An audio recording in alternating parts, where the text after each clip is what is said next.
SlowFoot Miller. I'm a 3-time AT thru hiker. I've basically done over 30,000 miles of run distance hikes. 3 of them are the Appalachian Trail. I'm actually the second person to walk the Eastern Coast Trail from Key West, Florida to Cascade Peninsula in 2001. I'm also a 7-time long trail thru hiker. I've worked 25 years with the United States Forest Service, Forest and Development, basically trail design, trail building. We're basically talking about my Appalachian Trail thru hiking, basically the landscape of what is known as the Appalachian Trail. The Appalachian Trail was built in the 1920s. Right around the Depression, they started changing routes. The main focus of the Appalachian Trail was basically the greenway of a place for people to get out and explore nature. The trail has changed multiple times over the course of years. Today it's a little bit different than it was 25 years ago. The trail 25 years ago would have been very similar to what the trail was in the 50s. So the change of trail is quite a bit different. These photos are from my thru hike. My thru hike then was a lot different than a thru hike now, and I'd like to talk about it. So I first started my thru hike back on February 18, 1997 in Springer Mountain, Georgia. Then the southern Appalachians had much different weather than they do now. A common thing that thru hikers would have worn years ago was snowshoes because of the amount of snow on the trail. That is not very common today. You don't see that. So the Appalachian Trail starts at Springer Mountain, Georgia, and stretches 14 states up to Mount Katahdin in Piscataquis County, Maine. It's actually the highest point in Maine. It's actually the highest point in this county. And it's the Appalachian Trail of the Appalachian Mountains that were formed nearly 2 billion years ago. Continental plates slammed together. These mountain ranges, the oldest mountain range in the world, from the landscape we see now, took nearly 680 million years to form. About 1 inch of granite basically disintegrates every 10,000 years. So if you drive around and you see formations, it's taken millions of years to form. What is known as the Appalachian Trail is a huge range of different mountain formations along the way. The highest of them all is down in the south, Mount Mitchell, which is 6,684 feet. The Appalachian Trail goes over Fleming's Dome, which is just not too far from that area. So Springer Mountain is 3782. That's the southern terminus. It wasn't always the southern terminus. I think it was changed around 1964, I believe. As it stretches through the chain, you can see it snows really early down there. The shelters are down there. They're actually made for hikers to stay at, to sleep at. A lot of people don't use the shelters as much as they used to. The theory behind the shelters is it's a place for hikers to go to stay, but also it's good to always carry a tent or some type of other shelter or top to keep yourself in, because they do get busy. As you stretch north, you come across the southern Appalachian Mountains, which a lot of them are covered in snow, as you've seen here. Most thru hikers in the 90s or in the days would probably hike between 8 to 16 miles a day. Today those numbers are higher. But for me, I kind of hiked about 8 to 10 miles a day.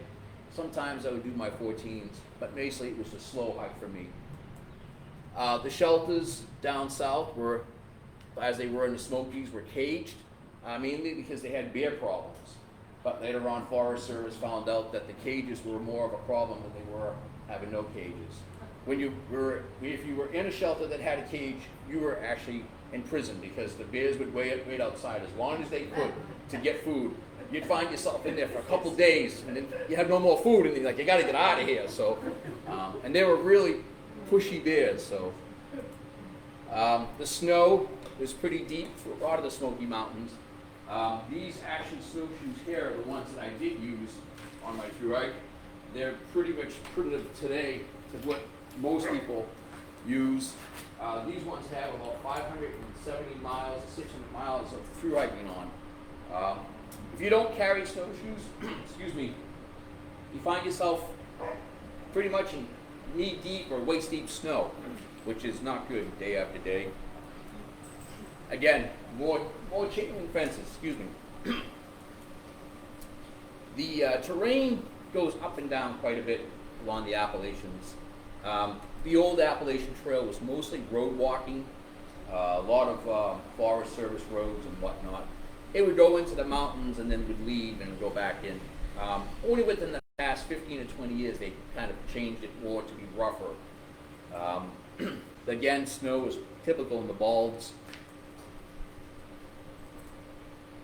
And this would be a typical scene in February on the Appalachian Trail, especially back in the days.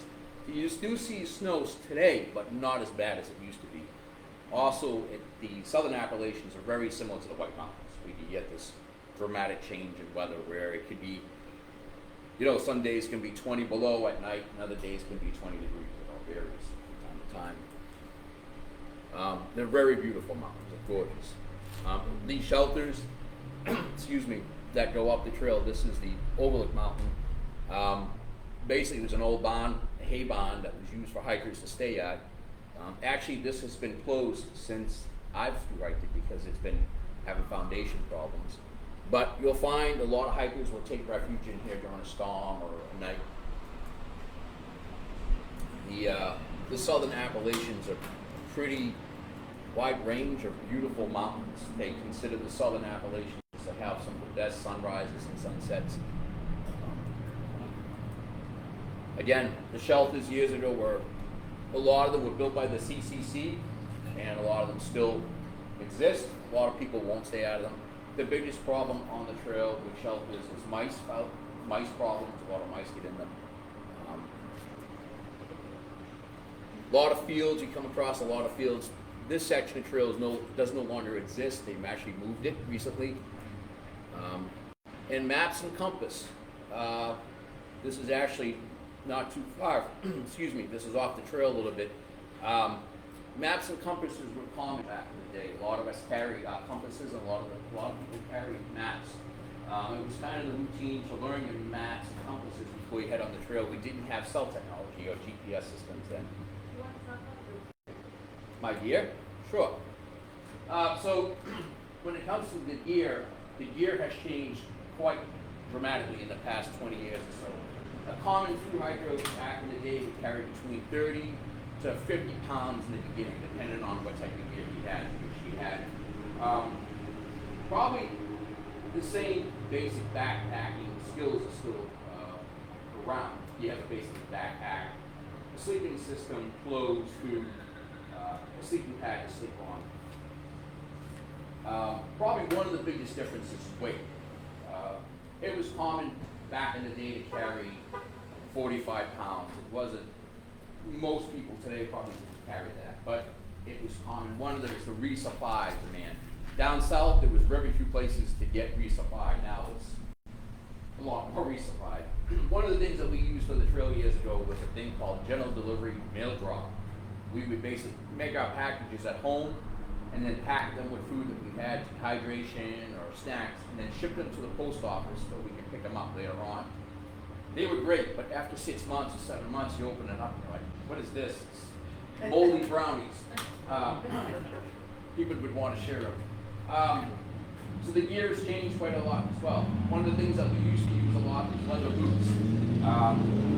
They had sneakers, a lot of people would wear sneakers, but mostly they found leather boots. And my leather boots that I had last 2 Appalachian Trail Thru hikes. I had the soles resoled. These are not them. Today you don't get that. Most people go through about 5 or 6 pairs of shoes now. But leather boots were common. You would find people in the morning brushing their boots off and waxing them and whatnot. Some people would deteriorate the boot completely, but it was common that most thru hikers went through 1 or 2 pairs of leather boots.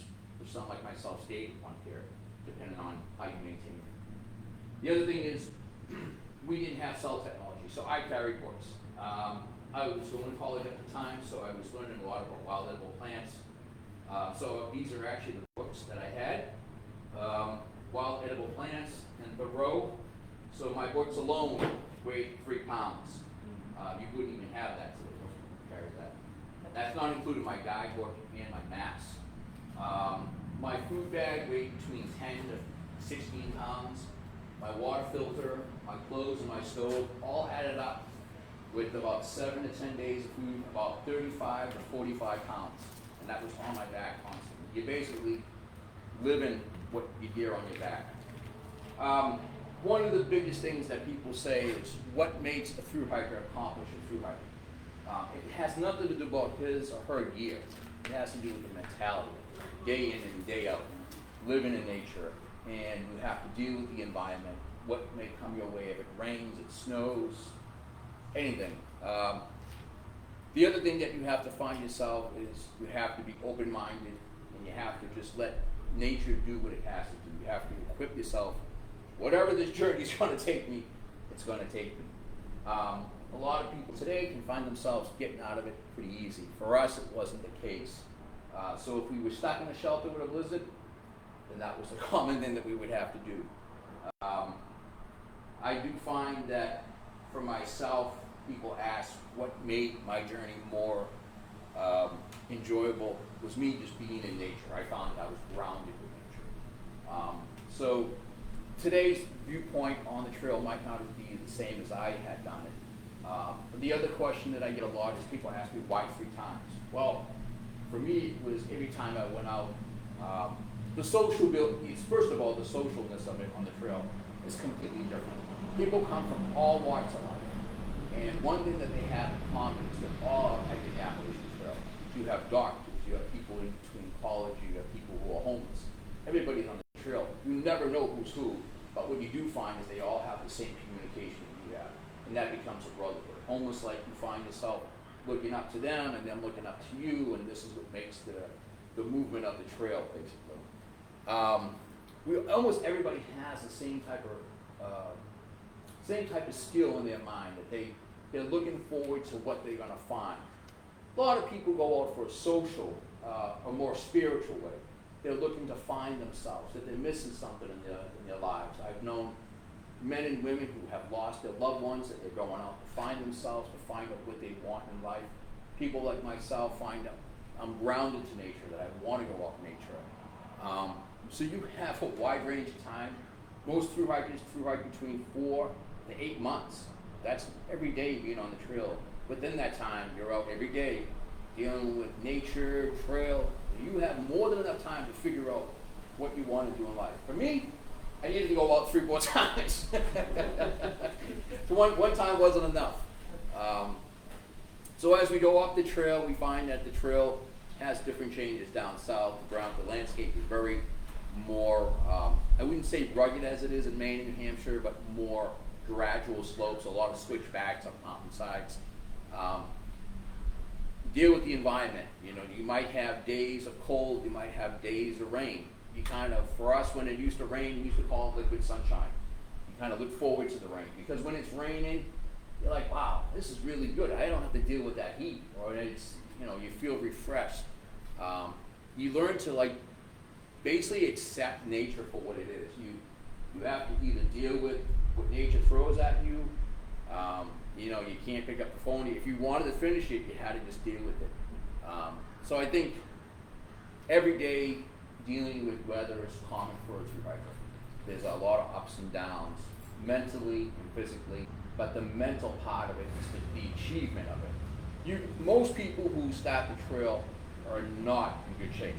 Most people are sitting at home watching a TV for 6 months before they get on the trail, before they do a thru hike. And it's actually known that the people who work out before they do a thru hike won't make it.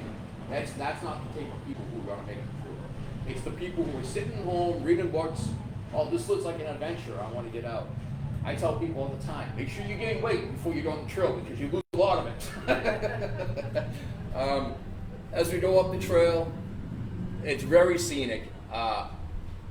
It's a little bit different than out west. Out west is more scenic. We find a lot of thru hikers who have hiked out on the western coast, the PCTs, say that the Appalachian Trail doesn't have its views, but there are many places for views.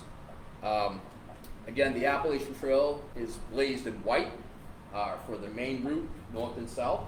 Shelters and water sources are actually blazed in blue. There are several places up here up in New Hampshire that may have different colors, like reds and yellows, and separating from different trails. But the 99% of the way is white blaze all the way from Georgia to Maine. The theory behind it was you didn't need anything except follow these blazes. It takes roughly about 5 million steps to walk from Georgia to Katahdin, Springer Mountain to Katahdin. And the theory behind it years ago was just to follow the white blaze. White blaze is all you need. If you need to get down to water or shelter, then blue blaze would be the optional route. 1948 was a good year. It was right after the war. Earl Schaefer, he was the first person to thru hike the Appalachian Trail. He and I had walked 350 miles together, not 48, on his second hike, fourth hike in '99. A very amazing gentleman. He was known as the crazy one. Basically, he had set route down in Georgia, and as he moved north, he found many places were impassable to get through. The theory of his thru hike changed the face of the Appalachian Trail. If it wasn't for this man, probably the 20,000 thru hikers that are known today wouldn't even exist. This man basically set foot in what is known as a thru hike. Say why?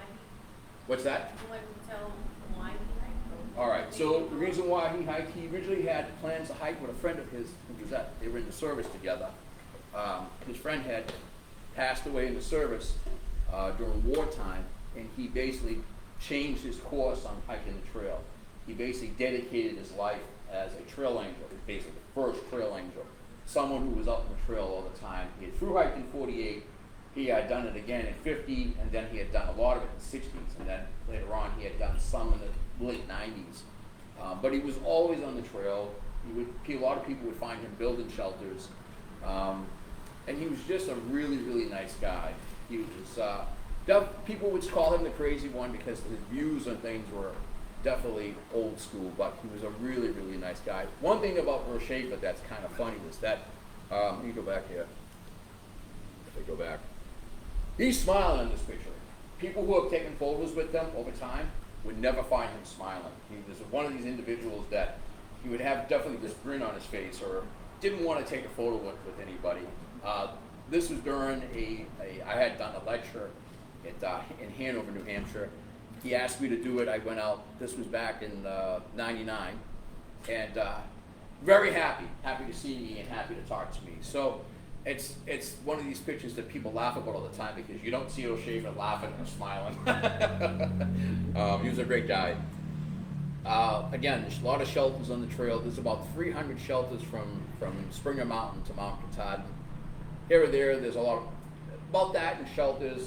Shelters about 300. Campsites, I believe there's like about 250 in total. A lot of them will have a privy or an outhouse near them, as well as water source. You should always find water. A lot of them are never really dry. Most of the shelters were built by the CCC from 1933 to 1938. And my grandfather actually was here in Maine. He actually finished the Appalachian Trail right over Spalding Mountain in 1936. He was with a group of men from Boston who had come up and finished the trail, basically blazed it. So my blood for hiking the Appalachian Trail and working on it runs through my grandfather's blood. As you go further north, you get through Virginia, the mountains start leveling, they start going down. Virginia is pretty much Virginia has about 580 miles of Appalachian Trail through it.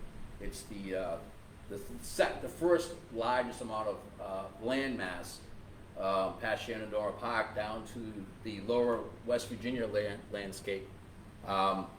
Really big mountains in the beginning, they start leveling down and then they just basically flatten out. The mid-Atlantic states, West Virginia north to Connecticut, pretty much rolling hills and pretty much flat land, but it is pretty rocky. A lot of water along the way. There are places back in the day, places like up here across the Kennebuck River you had to ford the stream to get across the river. Still today, there's a lot of rivers. Actually, this section up here is pretty rough with fording rivers. There were no ferries, there were no ropes or bridges. Basically, it was just a ford, and you would have to get in the water and ford your way through, which is mentally challenging as well because it is very dangerous. I find fording rivers is just as dangerous it is hiking. You can drown, and there's actually been cases this year that hikers have actually drowned this year on the Appalachian Trail because this year has huge amounts of rain, especially here in Vermont, New Hampshire, and Maine. So safety is a caution on the trail. The landscape is quite beautiful as you go further and further north. There's always a place where you can get a view from some point. Pennsylvania is known for its rocks. Pennsylvania is a pretty rocky state. It's basically a boulder stew of rocks everywhere. They do a lot of damage to your shoes. A lot of people find themselves with rocks sticking through their shoes. It hurts. But as much as it's a low elevation state, this is common along Pennsylvania. My through hike in 97, 99, a lot of it was road walking, but we did go over a lot of boulders, a lot of landscape like this part in Pennsylvania. Lehigh Gap is where it gets pretty crazy as well, actually.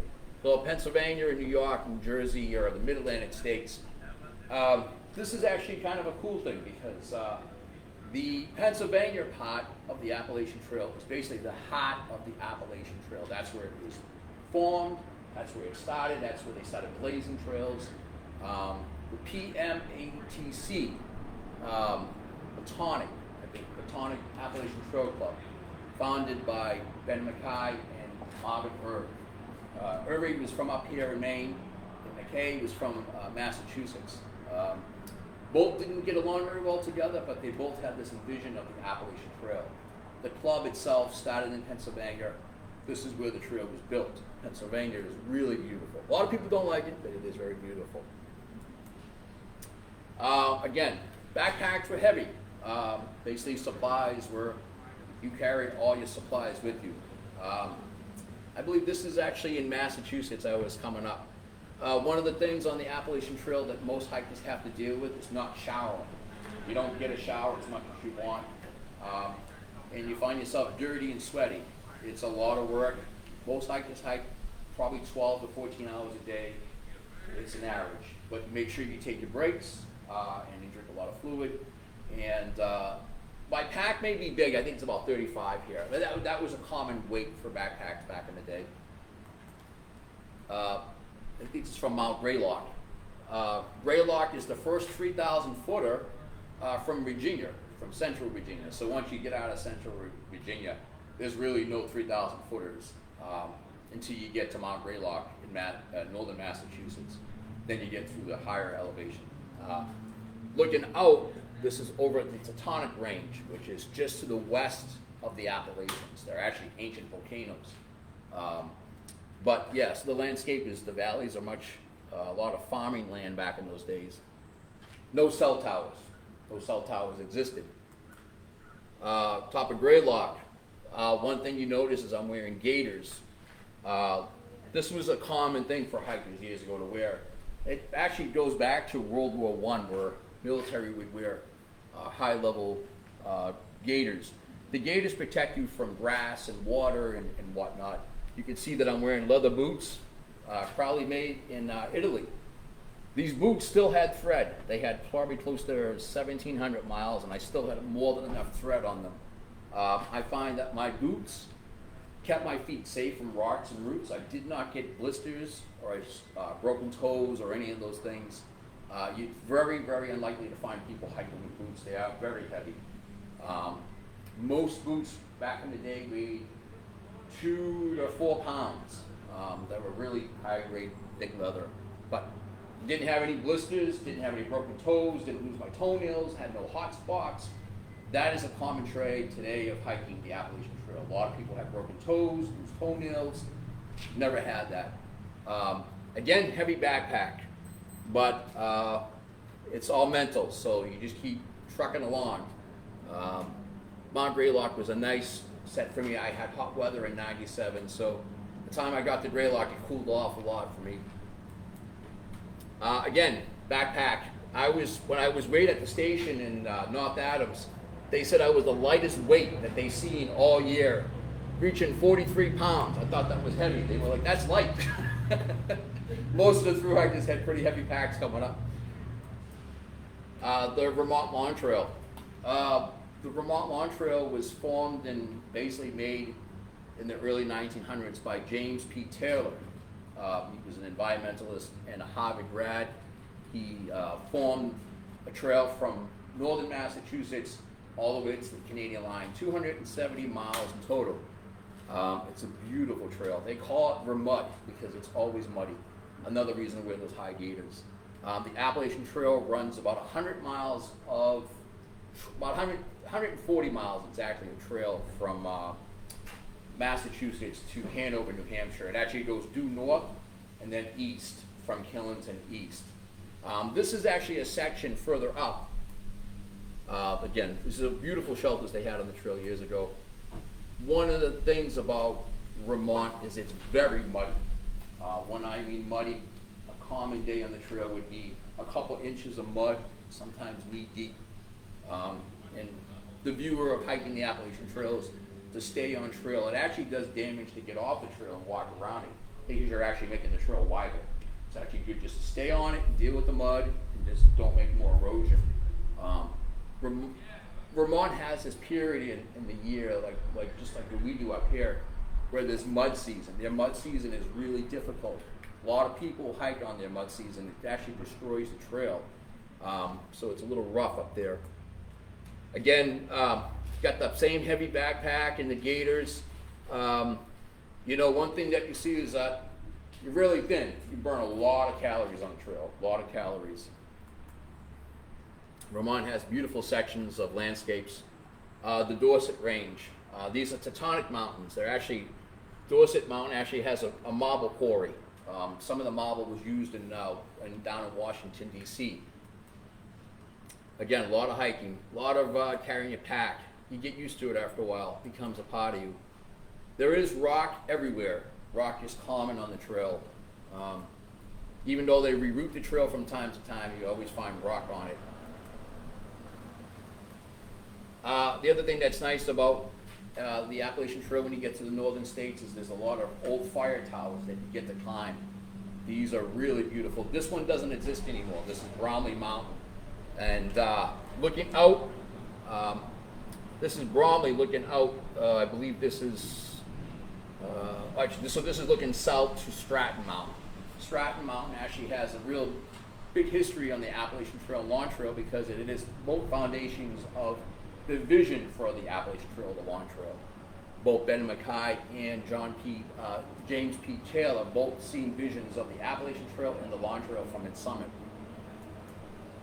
Going up, you meet a lot of good people that become your friends and family members. These two hikers, they were my trail brothers back in the day.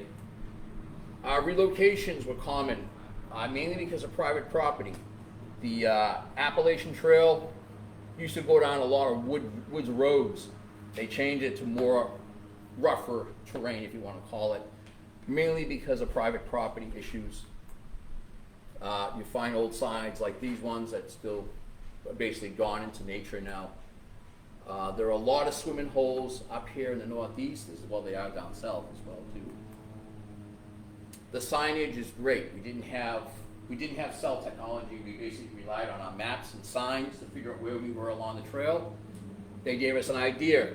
Stony Brook Shelter, 5 miles. Wanterry Shelter, 14.2. We know where roads were. They were 4 to 4.2 miles from us. So we knew exactly where we were, where we had our maps.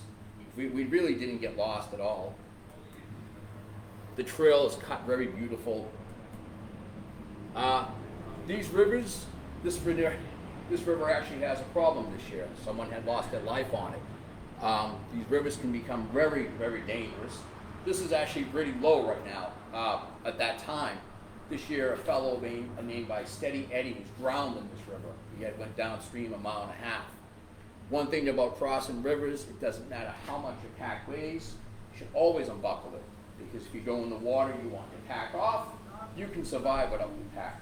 Your pack is more likely to drown you because it weighs down like cement. So if you go in the water, even if you got a day pack on, it's good to take it off. You can get through the river. If you happen to slip and fall, something happens, you whack your head, you're unconscious, and you're going downstream. Without your pack, you're likely to survive. But with your pack, it weighs down, draws you down the river. It's actually very dangerous. So always unbuckle your pack when you get across. These rivers, when it rains, they can get real high. they actually get flooded with brown water from all the debris that comes into these rivers. One good thing that we used to love doing was when people asked me why did I never got blisters on my feet.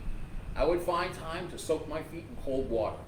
Cold water is a good thing to soak your feet, basically release the swelling. You swell because you got a heavy pack on, you got a backpack, you can walk it quite a lot. You get your feet nice and cold and they stop swelling. Kind of release the swelling, and then that was just a common day.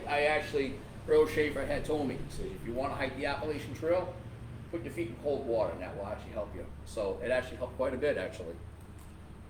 The scenery along the Appalachian Trail, again, is very, very beautiful. Wooden ladders help go over ledges. Again, high gators for mud. Shelters, places like this, the lookout in Vermont are very, very beautiful. They actually help hikers when there's bad weather. One thing that we find on the Appalachian Trail, or any place in nature, is that it's very, very mental. You get to enjoy every single day, regardless if it's raining or sunny or it's cold. Even though the Appalachian Trail isn't a living thing, you find that you're grounded. You find that what makes it through hike is that you find yourself within nature. You become part of a team with what's going on around you. And by the time you get to Vermont, most people find that they're grounded to the AT, somewhere that's part of your life. Like, you don't want this to stop, and you know it's coming up to the end. Kind of really enjoy it. In the beginning, I think my face is pretty not so happy, and then as I get more, my smile gets bigger and bigger. Shelters were pretty rough back in the day. They weren't the best of shelters, but it was just a place to stay. So for me, for cooking, I actually cooked on open fires like this. It's not really common anymore, but I had an alcohol stove, and Asheville had a gas stove that I would carry, both hand in hand. I like the wood fires. It's something about human nature to have a fire. I don't mean a bonfire. I mean a very small fire. It's something with human mankind and fire together. Something romantic about it, I guess. For me, it was very personal. The trail gets higher and higher as you get up through Vermont, New Hampshire. Lafayette. When I summited Lafayette, winds were blowing 145 miles an hour. Twice. I'd never really been on Mount Lafayette, New Hampshire, with a clear day. I've always been in the clouds. But it was just still a beautiful day, quite happy about it. When I was going through the White Mountains, I was averaging about 8 miles a day, which doesn't seem like a lot, but it was just perfect for me. The trail gets pretty rough at times. Another way to test out gear, find out what gear works for you and what gear doesn't work for you. So a lot of times, if you have a problem with gear, you have to fix it yourself, or you have to just deal with it. But you get a lot of chances to test out your gear. Again, the White Mountains were gorgeous. I didn't have good weather any of the times that I was there, but it was always beautiful to be there. I've hiked in all the 4,000 footers several times. I'm actually good friends. I actually bushwhacked to every single non-man-made trails. Been to every single peak in the Whites without using man-made trails. Basically bushwhacking through the woods. So the Whites plus I started working there, it's very close to me, so. Beautiful views in the White Mountains. Even though they were in clouds, they were beautiful. Again, this is 97. The pack was quite heavy. We carried about 10 days of food. Gear was heavy, mainly because they didn't have ultralight gear yet. And the other thing is that gear actually lasted a lot longer. So pack weights were heavy, but that didn't matter because you were just more mentally focused to get to Katahdin. So beautiful morning rises, fog. Mount Washington, the highest peak in the Northeast, and camped just outside the summit, watched the sunset. Heading into Maine. Maine is a really beautiful state. This is actually New Hampshire. These are the fellow thru hikers I had thru hike with. Very good memories. One thing that's very good about thru hiking is that you become a bond that basically lasts years later. Some of the people I had through hiked, I still with friends now, 25 years later. These guys we were a pretty crazy crew back in the day. Looking back into the whites, this is the other side of the Appalachians and going into Maine.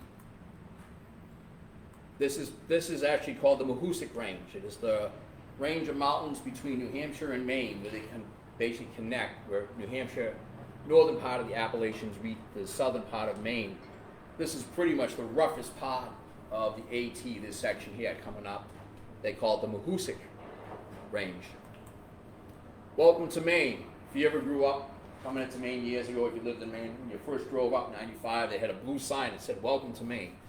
Someone decided to put the same one up there, the trailhead. This is the line of Maine. It's 280 miles left of the trail before you get to Katahdin.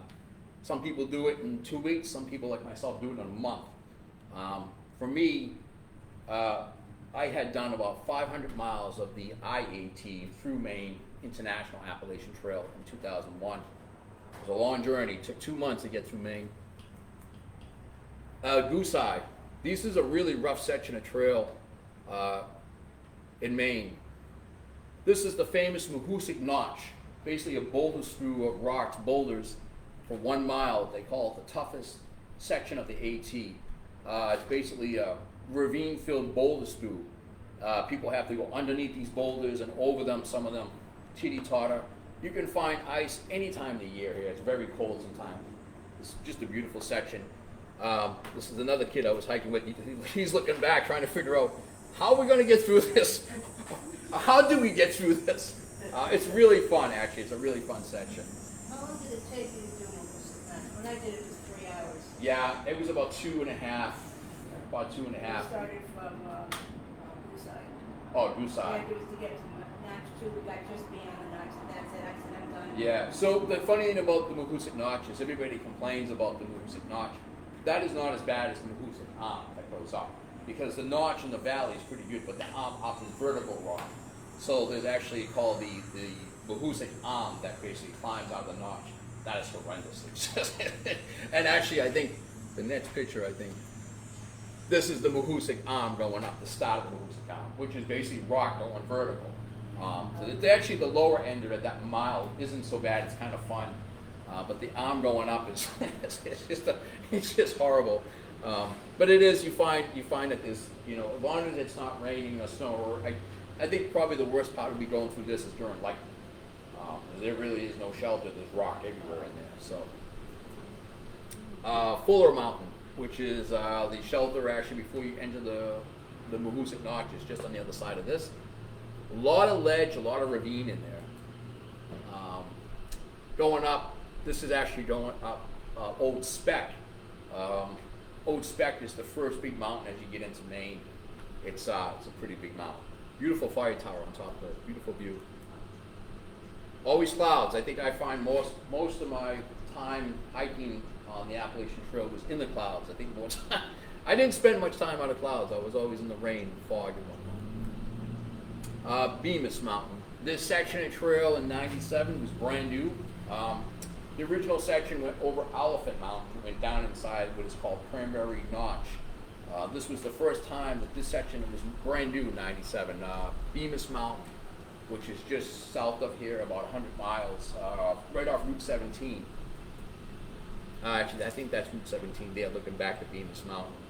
One of the things you'll see is that packs are heavy, gaiters, again, high gaiters, and we carried a lot of big food in jars. I got peanut butter jars were common back in the day. I had an awesome time on the trail. It definitely changed my life. The person I am now, I found myself mentally and physically. I felt that by the time that this came, I wasn't ready to go home. I wanted to spend more time on the trail. If you've ever been on Route 17 going over to the height of land, this is the view that you get. Saddleback, beautiful mountain, gorgeous. I've walked almost every section of this mountain several times. When I had worked for the Forest Service, I actually done land survey up there as well. Saddleback is significant because it had recently, probably 20 years ago, was saved from development. The plan was to develop all over the top of the mountain, and some nonprofits basically saved it, including Appalachian Mountain Club, from development. Again, I think this is Saddleback Mountain. Right around the time in 2001 it was being protected. It was planned to be the Vale of the Northeast. They were going to basically tear it all up and put ski slopes all. There actually is a ski slope on it, but the plan was to basically rip it apart and become a money-making machine. But Sugarloaf is just not too far from here, so that's not in line. The Bigelows are some really cool alpine, very similar to the White Mountains. But you don't find the amount of people in Maine as you do down in New Hampshire on the Whites. Beautiful landscape. What's ahead? This is actually looking from the summit of Sugarloaf looking out. These are the Bigelows with the Horn, West Bigelow, and Avery. On the other side is the Avery Peak. From the top of this is you can see Mount Katahdin, which is I can't see it because it's on here, but you can see Mount Katahdin from it. This is a beautiful range, it really is. This is probably a lot of people consider this one of the highlights of Maine to hike it. Have you ever hiked it at all? The Bigelows? Yeah, it's beautiful. Back in Beautiful. 76. Yeah, so it's beautiful. They had the fire tower up there. They recently removed the fire tower a couple of years ago. The Horns from Horn Pond. These are beautiful, beautiful, beautiful mountains. That's looking at Horn Pond. The main ATC actually has a shelter down here where they have a caretaker. They let hikers stay there for free. And the Horns are a beautiful place to watch sunrise in the morning. Looking back over the Cranberry Mountains, the original Appalachian Trail actually went just between these two and went around it. Never really climbed over the I think it went over West Peak and then it went down. But it actually started down in Stratton, which is Eustis now, and basically went up over the Cranberry Mountains. These are actually a beautiful range to hike. Avery Peak. And I think in this photo you can actually still see the steel from the fire tower that was up there. I don't think you can get to this anymore. This is a beautiful landscape. The lake down below is man-made. The Appalachian Trail actually went through the area of the lake when it was first made, and I think the landscape down below was all a village down below. So that wasn't filled with water yet. In 2001, I took the ferry across. This gentleman, he had died recently from cancer. He was one of the first men to ferry through hikers across the river. Very nice Steve, I forget his last name. Very nice guy. The Kennebunk River is very dangerous to ford. Very dangerous, and even more dangerous today with all the rain that we've had. I didn't find it fun by any means. I felt that the river was chest deep for me. Found that my pack was over my head, and I felt that the current was basically waistline pushing me downstream. So ferry service is well needed on that section. Animals. I tell people all the time, the only bear that I've ever seen on the trail, was at a place in New York, Bear Mountain State Park. It was in a cage. They were doing ball tricks with it. But moose, I would find a lot of it. I find a lot of moose on the trail. During the run, it's probably not a good idea to be around moose. This one was pretty close. This actually was taken not too far from Carrot Town. I had basically crossed the river and the moose was coming across the road. And I remember stepping out on the road, stopping traffic because he was heading for the road. So yeah, they don't have good vision. They don't see very well, so they're very dangerous. And that light shining at their eyes, they'll actually will stop. And they don't know what it is. And that's how people get, it's the #1 cause of accidents in Maine. So they're dangerous animals at times, but they're beautiful at a distance. Shelters again on the trail. You find that people get together. It's a time to talk about your trip, what happened during the day. We see who you talk to. We didn't have social media, so this is the basically social media of the day. What do you want to talk about? What you saw today? Well, I saw a squirrel. Oh, that was great. People would talk about what they had in their food bags for dinner. Everybody was happy. It was cold. It's always cold here. maybe not as much as it used to be, but it was always great to get a camp at night, talk to people about the day. For me, myself, I like hiking alone because I can do my own pace. I don't have to worry about it. But it is nice to get in camp, talk to people, and see what how their day has been. That's one thing I miss about the AT a lot. Friends. This is a good friend of mine, Leslie Thurston. 522 is her trail name. Still friends 22 years later. She had thru hike after me, but we met on the trail. It's very, very unbelievable. She had worked with Appalachian Mountain Club with me when I was with AMC. And her friend, she's actually still in touch with him. Radar.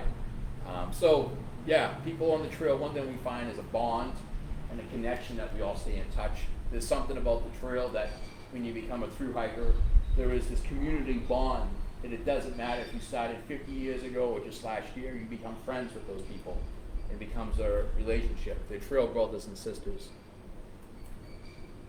This gentleman here, Michael Lebo, Bear Trek, he came up from Alabama last year. We met him on the trail.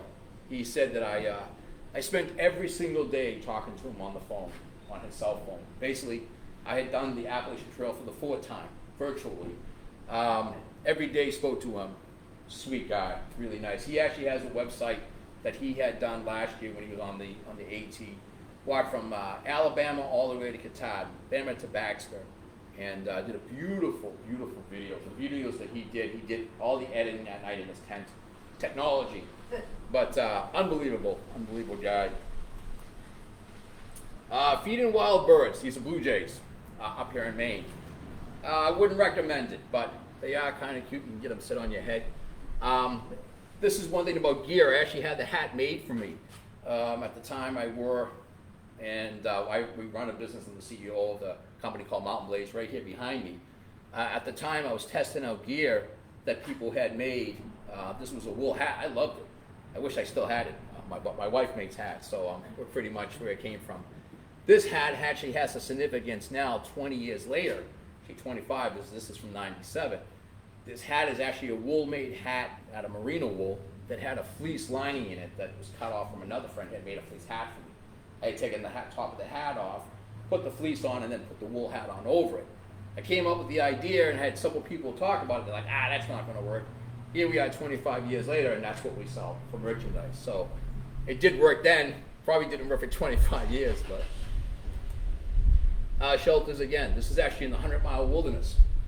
One thing I liked about the shelters in Maine is that they were handmade and they were built on site. They weren't flown in, and they had a lot of light. You can see the plastic inside, plastic sheeting, which was nice to let lighting. One thing that you find a lot with the shelters on the trail is that they're dark and dungy.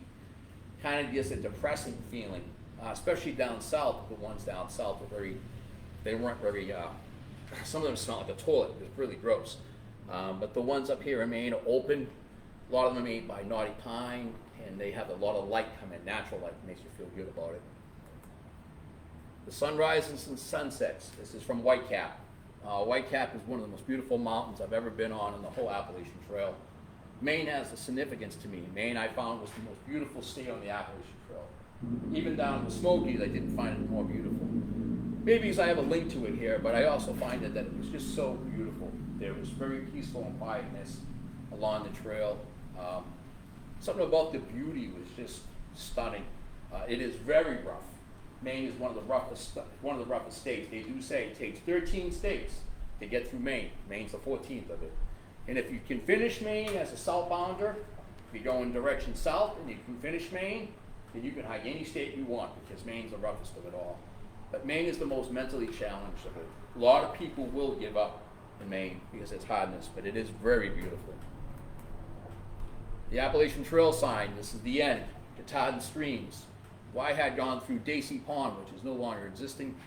It actually comes around through A-Ball Bridge now. You see all these signs up and down the trail, and you kind of clock in your mileage. When you get here, you're filled with emotions. Some of them are emotional, very depressed, almost shocking. You know that you're at the end. Where is my life going to take me? Where is my journey take me? You have a lot of time to yourself to figure out what you want to do. It's very mental. There's a lot of mental ups and downs, roller coaster the days before you climb Katahdin. The friendship, some you lose, some you stay, some you wish you stayed. This was right at Daisy Pond the night before we summited. It was Katahdin, all 3 times was covered in snow and ice. It had somewhat foggy conditions. Wasn't the greatest, and it took 6 hours to climb to the summit. Wasn't something I really liked, but it was beautiful. Friendshipness is what you find on the trail. It actually helps you push north or south, whichever direction you go. This was, you threw this in extra. Yeah, cold conditions are common. Carrying warm gear, I think I didn't say that much. Carrying the right gear is probably a good thing. I got my hands in my armpits as I'm freezing up there. This was actually in Vermont. It was thrown in later, but Katahdin streams, really beautiful waterfall, beautiful part of the Baxter State Park. Going up Baxter, it was completely fogged in. We couldn't see anything. We barely could see 3 feet in front of us. But the views from the top are just amazing as you go up. And this is my painting of Katahdin sign. And there's Katahdin itself. And this is what you find Katahdin most of the time, in the clouds. The emotions are up there, are very just overwhelming with emotions for northbounders. Did you put the summit sign in here? No? No, that wasn't. Oh, but the other one, there's another one. There's another one earlier. So the summit's up here, just on side the cloud line. It is a very emotional part of the day when you get up there. Most people get views, some people don't. The times that I've done it wasn't that good. So I did a drawing of the summit sign. Again, so that's my thru hike 3 times. I didn't have, the other thing is people ask me about photograph spot. We didn't have cameras. Cameras were very expensive. The old cameras were like, I tell people ask me, what was the most expensive part of your thru hike? Having the film developed, because it was probably about $3,000 when you were done. Today, most thru hikes cost about $10,000 to hike. That's because the gear is expensive. But the gear is not going to make the thru hiker. People think, oh, I got the best, lightest gear.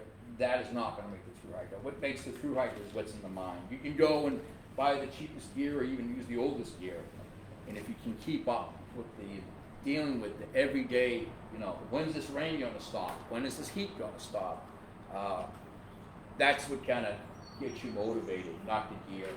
So I do think that probably today a lot of the money is focused on the gear, is not as much as the adventure.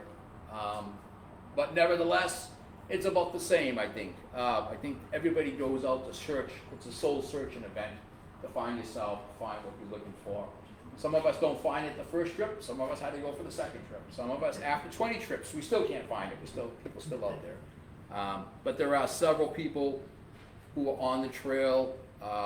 You don't find many people today that do it more than 5 times. But when I had done it, 3 times was nothing. There were people who were doing it 20, 30, 40, 50 times. I actually knew a guy who just clocked in 97, 260,000 miles of hiking. He was in the service. He had done the Appalachian Trail 47 times. He was actually the first person to hike the PCT and the CDT. He's actually the first person to hike what is called the Triple Crown, wild walking gym. He was in Korea, found out that his wife and kids were killed in the service when he was in the service, came home and never decided to drive a car again. He basically walked the rest of the trail. There's people like him that basically, we used to say to him, what do I do when I get to Katahdin? How am I supposed to get home? He said, you just walked 2,200 miles. You gotta walk back down home. So it was people like that was pretty impressive. So people say, oh, you've done the trail, 3 times. What would you say the most important part of the trail was? My most important part of the trail was that I had peace with myself on the trail. I found that it was there that I found who I was as a person. That still today, 20-something years later, I remember it like it was yesterday. Every day, my wife has to hear a story about how I hiked the trail 20 years ago. And I had worked on the trail for years. A lot of people know me who I was. I was a caretaker, a ridge runner, a trail designer, trail builder, and the now CEO of Mountain Blaze right here out of Piscataquis County. We make gear, we design gear. And I think one of the things that what I learned from my lessons of the trail was how gear and how life and how skills that I have that nothing else that I can imagine in my life could teach me as the Appalachian Trail Hiker. It is a really unique journey, but I think everybody has some journey in their life that can. People ask me, well, what kind of person can hike the Appalachian? Anybody can hike the Appalachian Trail. You don't have to be, like I said, you don't have to be in physical fitness to hike the Appalachian Trail. I think that one of the most important things that you have to get into your mind is that you have to deal with the weather, and you have to deal with being outside. If you can't like being outside day after day, day in, day out, then it's not for you, because it's a very hard job.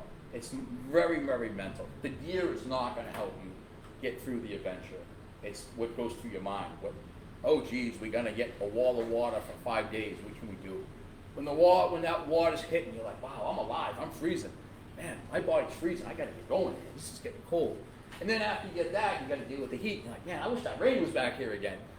So definitely a journey of the lifetime. Again, so we own Mountain Blaze here in Piscataquis County.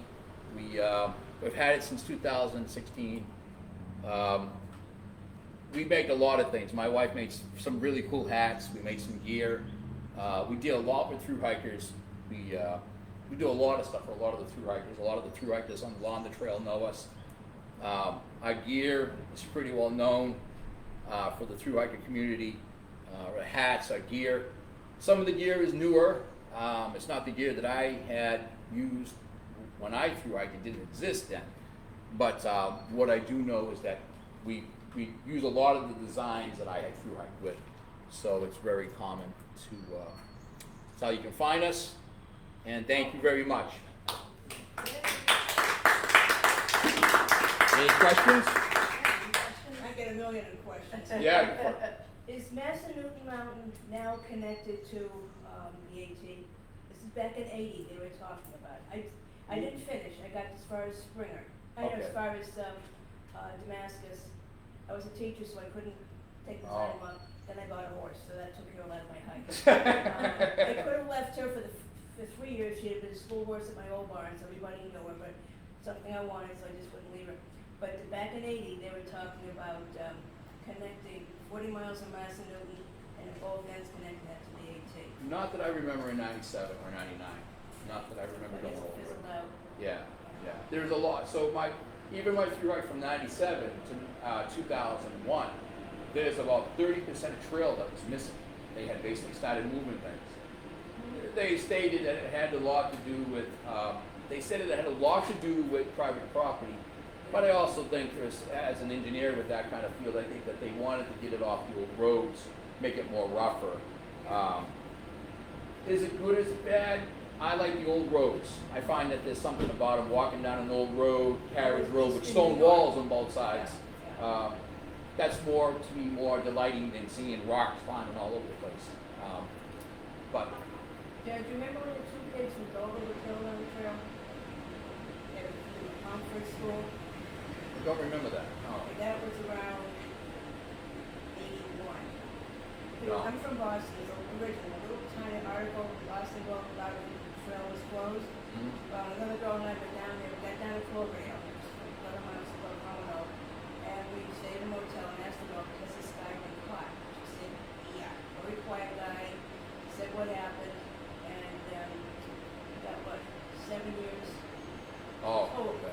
Yeah. And then he caused trouble again later, that was on television. Yeah, in Pennsylvania, I think, right? No, that was in Virginia. Okay. Wapiti and Wapiti shoulders in the bottom. Oh, One right. of them was supposed to have been torn down, and I saw it on Dateline, and I go to the television, it said, escape from the Russian Mountains, it sounds familiar, and they showed it.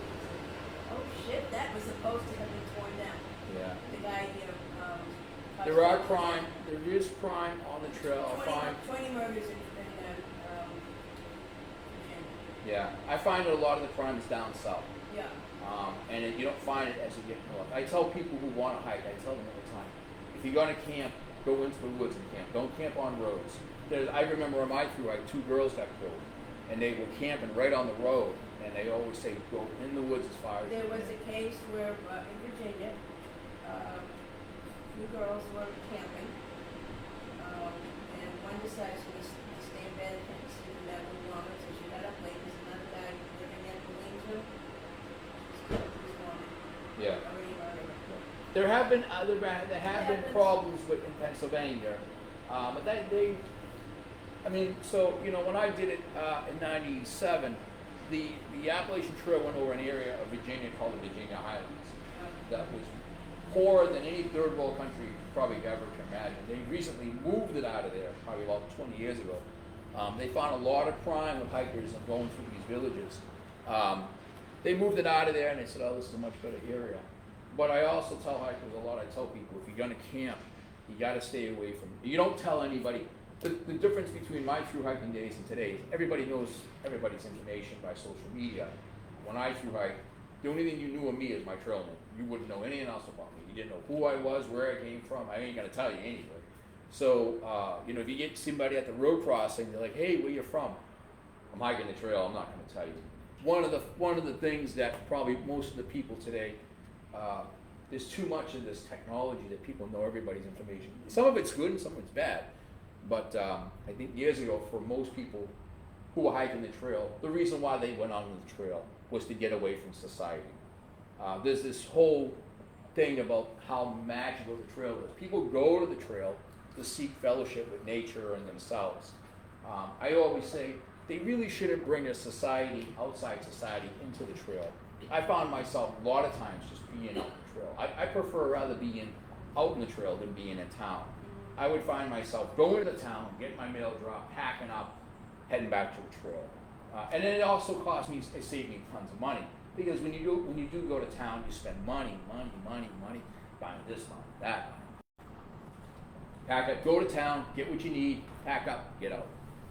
And then you save money. But any more questions? Do you carry a medical kit with you? of some Oh, sort? first aid kit, absolutely. Most people don't carry first aid kits anymore. I think it's really irresponsible. First aid kits were common.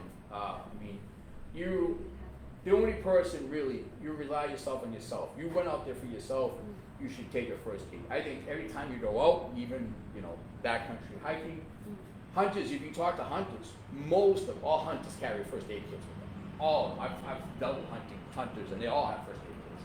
It should be something the hikers should carry. Many hikers don't carry first aid kits. We carry one. My first aid kit was pretty big.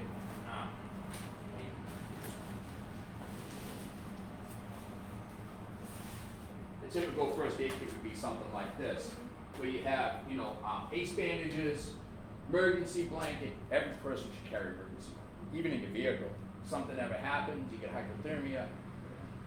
Today, the sad part is 911 is a service for everywhere.